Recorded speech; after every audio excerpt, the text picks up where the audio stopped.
TCC 1306 Waifour Gospel. TCC 1306. Pourquoi 4 évangiles? Cher Père, nous te disons merci pour cette opportunité et la proportion de regarder dans ta parole. Nous invitons l'enseignant de l'Église, le Saint-Esprit, d'accomplir son ministère comme nous nous assemblons. Seigneur, nous te demandons d'oindre la parole qui sort de ma bouche pour qu'elle trouve des racines dans les cœurs de toute personne qui va l'écouter. Père, je te prie pour l'illumination, la révélation, la compréhension dans la pensée de tous ceux qui vont l'écouter.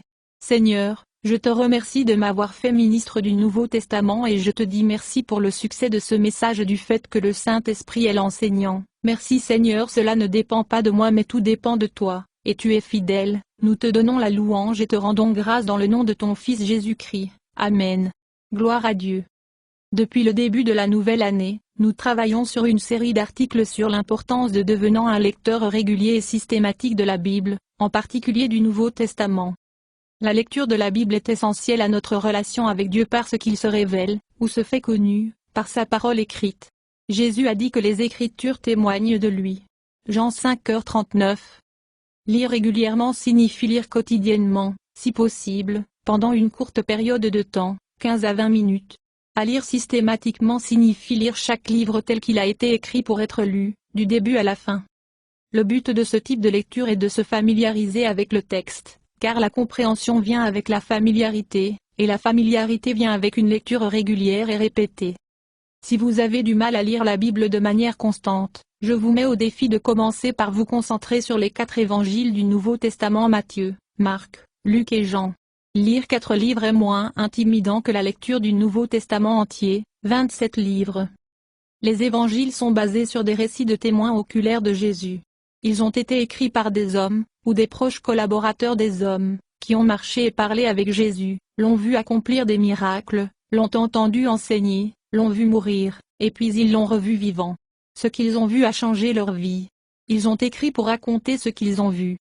Le christianisme se distingue de toutes les autres religions du monde en ce qu'il n'est pas fondé sur celui de son fondateur, vision ou enseignement.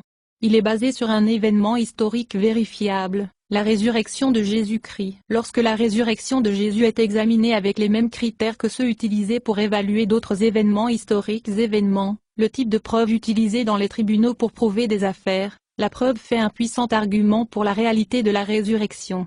Considérons seulement quelques exemples des preuves.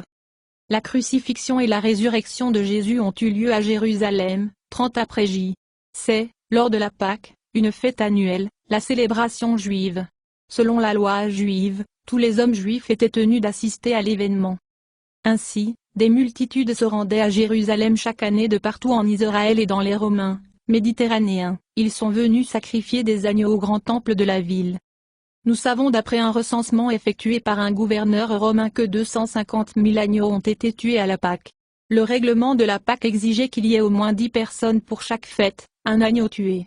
Cela signifie qu'au moins 2,5 millions de personnes se trouvaient à proximité de Jérusalem quand Jésus a été crucifié. Personne à cette époque ne contestait le fait que le tombeau de Jésus était vide après sa mort, n'était qu'à 15 minutes de l'endroit où il a été crucifié, et tout le monde pouvait visiter la tombe. La question portait sur ce qui est arrivé à son corps. Les autorités juives ont payé les gardes romains protéger le tombeau pour dire que les disciples de Jésus ont volé son corps. Matthieu 28 2.11-15. Cependant, personne n'a produit de corps. Personne ne s'est avancé pour dire qu'ils avaient vu des disciples déplacer ou se débarrasser du corps. Un mouvement basé sur la résurrection de Jésus ne pouvait pas avoir pris racine dans la même ville où il a été exécuté si les gens savaient que son corps a été trouvé. Pourtant, en 5 semaines, 10 000 Juifs sont devenus croyants. Les Juifs étaient des monothéistes, croyaient en un seul Dieu, et l'idée que quelqu'un pouvait être à la fois Dieu et l'homme était blasphème. Pourtant, ils ont commencé à adorer Jésus comme Dieu. Certains essaient de dire que les apôtres de Jésus ont inventé l'histoire de sa résurrection.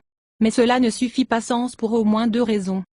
Les femmes ont été les premières à voir le tombeau vide et le Seigneur ressuscité, et les premières à répandre la nouvelle qu'il s'était élevé. Les femmes n'étaient pas très respectées dans cette culture. Donc, si vous étiez là, tu vas inventer une histoire, tu ne choisirais pas des femmes pour être la source de l'histoire. Matthieu 28. 1, 8, Jean 22.11-18. La profession de foi des apôtres en Jésus et sa résurrection ne les a pas rendus riches ou célèbres. En fait, Ils ont été rejetés par une grande partie de la société, ainsi que par l'establishment religieux dominant. Ils ont été battus et emprisonnés, et beaucoup ont finalement été exécutés. Personne ne souffre ni ne meurt pour quelque chose qu'ils savent être un mensonge. L'apôtre Pierre, face à l'exécution pour sa foi, a écrit, « Car nous n'inventerons pas des histoires intelligentes lorsque nous vous avons parlé de la puissance de notre Seigneur Jésus-Christ. Car nous avons vu sa splendeur majestueuse avec nos propres yeux. » 2 Pierre 1h16, Bible du Semeur. Les auteurs de l'Évangile ont vu quelque chose qui a changé leur vie et ont écrit leurs livres pour faciliter la diffusion du message de Jésus et de sa résurrection. Cette semaine et la suivante, pour nous aider à tirer le meilleur parti de la lecture des Évangiles, nous allons parler de ce qu'ils le sont, comment faire face à certains des défis liés à leur lecture et pourquoi nous pouvons faire confiance à ce qu'ils disent. Certaines personnes sont rebutées par la répétition dans les 4 évangiles. Elles répètent parce qu'elles couvrent toutes la même chose, ligne de base de l'histoire. Mais chaque livre a été écrit pour souligner un aspect différent de la personne et du travail de Jésus. Et chaque écrivain a orienté son récit vers les besoins de la communauté chrétienne dans laquelle il vivait.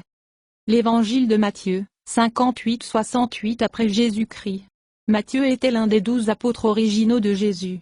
Il a écrit à un public juif pour les convaincre que Jésus est le Messie promis par les prophètes de l'Ancien Testament. Matthieu a ouvert son évangile avec la généalogie de Jésus d'Abraham à David. Ceci est un récit des ancêtres de Jésus le Messie, un descendant du roi David et d'Abraham. Matthieu 1:2.1. Cette généalogie ne signifie rien pour nous. Mais pour un juif du 1er siècle, elle était une information vitale parce qu'elle a montré que Jésus était un descendant d'Abraham et de David, et qu'il avait donc la lignée correcte pour être le Messie prédit par les prophètes, le Christ Sauveur et Seigneur. Matthieu a ensuite donné une brève description de la conception de Jésus dans le sein d'une vierge nommée Marie, par la puissance du Saint-Esprit, qui était un autre accomplissement de la prophétie. Matthieu 1 verset 22-23. Tout cela a été fait pour accomplir le message du Seigneur à travers le prophète. Regarde. La Vierge concevra un enfant. Elle donnera naissance à un fils, et il sera appelé Emmanuel. Ce qui signifie que Dieu est avec nous. Isaïe 7h14, Bible du Semeur. Matthieu a utilisé plus de citations et d'allusions à l'Ancien Testament que tout autre nouveau livre du Testament, près de 130. Il a utilisé l'expression que ce qui a été dit par les prophètes pourrait être accompli 9 fois. Cette phrase ne se trouve dans aucun des autres évangiles. L'évangile de Matthieu se trouve au début du Nouveau Testament, non parce qu'il a été le premier à être écrit, mais parce qu'il montre clairement la connexion de Jésus avec l'Ancien Testament. Rappelez-vous que le jour de la résurrection, Jésus a utilisé les Écritures de l'Ancien Testament pour prouver qui il était et ce qu'il a accompli par sa mort et sa résurrection. Luc 24, 27, 44-48. Et, lorsque les apôtres ont proclamé la résurrection après le retour de Jésus au ciel, pour prouver que Jésus était le Christ, ils discutaient aussi avec les gens des Écritures. Acte 2 versets 25-28. L'Évangile de Marc, 55-65 apr. J.C. Marc ne faisait pas partie des 12 apôtres d'origine de Jésus. Marc a vécu dans Jérusalem, à l'époque où Jésus y exerçait son ministère, et il se peut qu'il ait entendu le Seigneur enseigner dans le temple. Marc est devenu un croyant, peut-être grâce à l'influence de Pierre. Pierre 5 verset 13. Pierre était l'un des 12 apôtres originaux de Jésus. Marc devint plus tard un partenaire de ministère avec Pierre et a servi de traducteur à Pierre lorsque Pierre prêchait dans les premières églises. L'évangile de Marc était basé sur le témoignage oculaire de Peter. L'évangile de Marc a probablement été écrit à Rome pour un public principalement païen, ou romain. Il y a peu de citations de l'Ancien Testament, pas de généalogie, ni de référence à la loi juive et coutume depuis que les Romains n'auraient aucun intérêt à de telles choses. L'évangile de Marc met l'accent sur l'action plutôt que sur l'enseignement. Les Romains étaient impressionnés par l'action. Alors il a présenté Jésus comme un homme de pouvoir qui a accompli des miracles et vaincu la mort par résurrection. Marc n'a donné aucun détail sur la naissance ou l'enfance de Jésus, car les Romains ne voulaient pas. Je me suis intéressé à eux. Point. L'évangile de Marc est le plus ancien et le plus simple. Il a ouvert son évangile avec un sens direct et déterminé. Confession de foi, le début de l'évangile de Jésus-Christ, le Fils de Dieu, Marc 1:2.1, Louis II. L'évangile selon Luc, 60-68. Luc n'était pas un témoin oculaire de Jésus, et nous ne savons pas comment il est venu à la foi en Jésus. Nous savons qu'il a rencontré l'apôtre Paul et est devenu un compagnon de voyage sur certains des voyages missionnaires de Paul.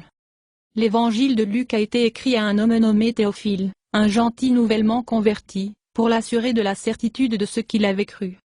Luc 1 2.1, 4 Très honorable Théophile. Beaucoup de gens ont écrit des comptes rendus sur les événements qui a eu lieu parmi nous. Ils ont utilisé comme matière première les rapports circulant parmi nous depuis les premiers disciples et d'autres témoins oculaires de ce que Dieu a fait en accomplissement de ses promesses. Après avoir soigneusement examiné tous ces comptes dès le début, j'ai décidé d'écrire un résumé minutieux pour toi, afin de te rassurer sur la véracité de tout ce qui t'a été enseigné. Bible du Semeur. L'évangile de Luc est basé sur les témoignages de témoins oculaires de Jésus, y compris Paul. L'association avec Paul l'a mis en contact avec d'autres témoins oculaires qui ont vu et entendu Jésus. Matthieu et Luc connaissaient bien l'évangile de Marc et s'en sont servis pour écrire leur propre évangile, et ainsi, leurs évangiles partagent les mêmes événements de base. L'évangile de Luc est plus long que les autres, et plus de la moitié du matériel est unique à son évangile. Matthieu, Marc et Luc sont connus comme les évangiles synoptiques. Synoptique signifie vue ensemble. Ces trois évangiles ont été écrits à proximité les uns des autres et partagent un point de vue et des détails similaires. L'évangile de Jean, 80-90 apr. J.C. L'évangile de Jean a été le dernier à être écrit. Au moment où Jean écrivait, les défis au message des apôtres avaient surgi de faux enseignements qui niaient la divinité de Jésus, son incarnation, et sa résurrection. L'objectif de Jean était de présenter clairement Jésus comme Dieu le Christ, le Fils de Dieu. Jean a ouvert son livre avec un prologue qui énonce clairement qui est Jésus, Dieu incarné, le Verbe fait chair. Jean 1. Jean a 2.14 Au commencement était la parole, et la parole était avec Dieu, et la parole était Dieu. Et la parole devint chair et habita parmi nous, version standard en anglais. Jean connaissait les autres évangiles et a écrit pour les compléter. 92% Le matériel que Jean inclut ne se trouve que dans son livre. Les trois évangiles précédents expriment Jésus, la divinité et l'humanité, mais John est plus direct dans sa présentation. Jean a expliqué pourquoi il avait écrit son évangile. Les disciples de Jésus l'ont vu faire beaucoup d'autres signes miraculeux en plus de ceux enregistrés dans ce livre. Mais celles-ci sont écrites pour que vous croyiez que Jésus est le Messie, le Fils de Dieu, et qu'en croyant en lui vous aurez la vie. Jean 22.30-31, Bible du Semeur. Les évangiles sont des biographies historiques de Jésus. Cependant, en raison de l'aspect surnaturel des évangiles, les gens ont un préjugé contre le fait de les considérer comme de l'histoire. Mais une grande partie de l'histoire consignée dans la Bible est vérifiable à travers des archives séculaires et des preuves archéologiques. Et, lorsque les évangiles sont évalués selon les mêmes critères que ceux appliqués à d'autres livres anciens, les évangiles sont à égalité avec et se dressent contre d'autres biographies anciennes. Par exemple, les évangiles ont été écrits entre 25 et 60 ans après que Jésus ait vécu. Cela peut sembler une longue période, mais c'est un laps de temps minuscule dans les écrits anciens. Les deux premières biographies que nous avons d'Alexandre le Grand, fondateur de l'Empire grec, étaient écrites plus de 400 ans après sa mort en 323 avant Jésus-Christ. Pourtant, ils sont considérés comme fiables. Les critiques de la Bible aiment souligner que les évangiles décrivent souvent le même événement différemment, arrangent l'événement dans un ordre chronologique différent, et racontent des déclarations que les gens utilisent des mots différents. Les biographies dans le monde antique n'étaient pas comme celles d'aujourd'hui. Les auteurs anciens n'étaient pas aussi précis comme le sont les historiens d'aujourd'hui.